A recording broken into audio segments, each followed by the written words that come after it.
Good morning সবাইকে। আমাদের Jangalkanya tours and ট্রাভেলসে সবাইকে জানাই স্বাগত, আর আমাদের মহান্ত পয়েন্টে জানাই সবাইকে স্বাগত। তো আমার সাথে আছেন তমালদা আছেন, দাদা আছেন, আর এই যে আছে সবাই ম্যাডাম আছে। তো সুন্দর করে ঘোরাঘুরি। আজকে আমাদের ভোরবেলা কিন্তু পিক আপ করা হয়েছে, ওনারা কিন্তু বাসে এসছেন, নাইট বাসে এসছেন।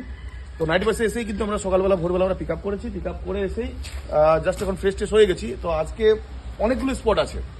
আমার যাবো Kuldiha wild life century safari আছে, আপনার এখানে আছে ওই দেবকুণ্ড সাফারি আছে, সাথে পঞ্চলিঙ্গেশ্বর আছে, ইমামি আছে, বালাসোর সার্কিটটা পুরোটাই আছে।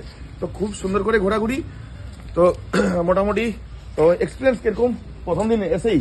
তো প্রথম দিন এসে দাদার হসপিটালিটি খুব ভালো। যেটা হচ্ছে প্রথম জিনিস হচ্ছে দাদার হচ্ছে ব্যবহারটা খুব ভালো, যেটা আমাদের সব থেকে, যেটা আমার ব্যক্তিগতভাবে বলেছিলাম, দাদার ব্যবহারটা ভালো। এবার আজ থেকে জার্নি স্টার্ট হবে, দেখি এবার দাদার কি হয়।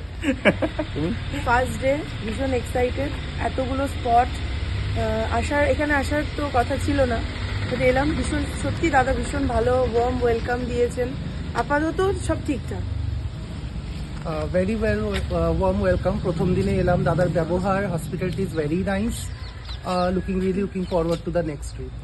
একদম সবাই সুন্দর করে ঘোরাঘুরি হবে, সাথে আছি সবার সাথে, একদম সুন্দর ঘোরাঘুরি হচ্ছে। সমস্ত ভিডিও আপনারা দেখতে পাবেন এবং ছবিও দেখতে পাবেন। গ্রুপে সবাই আছেন, সবাইকে জানাই স্বাগত আমাদের জঙ্গলকন্যা ট্যুরস অ্যান্ড ট্রাভেলস।